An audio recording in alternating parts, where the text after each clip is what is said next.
What's going on? It's Eric Nathey with AboveTheBuzz.com, and today we're going to be reviewing Rise of the Planet of the Apes for you.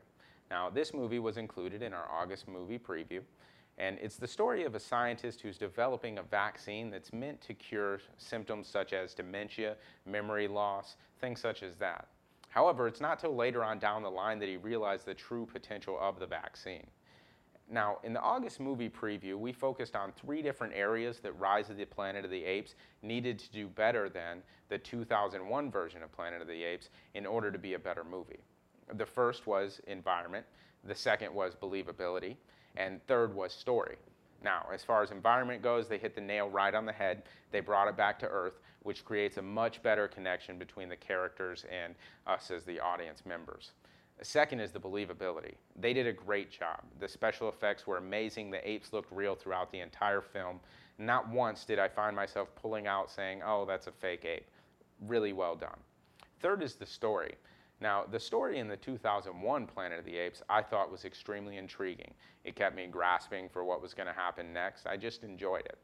This one was a little bit slower, but it was because the story follows exactly what the title suggests, that it is the rise of the Planet of the Apes. It is how the apes rise to become powerful, not how they take over the world. Now, that decision to focus on the rise versus the taking over the world, I think, was a perfect decision. And the reason being is because it leaves it open for a possible sequel that could be extremely fierce the way that after how they shot the first one. Overall, I give Rise of the Planet of the Apes a 7.5 out of 10. And I do this because the environment was well done, the believability was amazing, the story was really good. But the story being set up for a second one leaves me to give it a higher rating due to the fact of the potential that the second one could possess. Now, in a lot of stories, you have to have a setup before you have a payoff. And I feel that the Rise of the Planet of the Apes was a phenomenal setup for a payoff that we could see in the future. Don't quote me on that, but let's keep our fingers crossed. Now, I would suggest that you do watch this movie in the theaters. However, if you're not able to make it, I would suggest renting it immediately when it comes out to DVD and Blu-ray.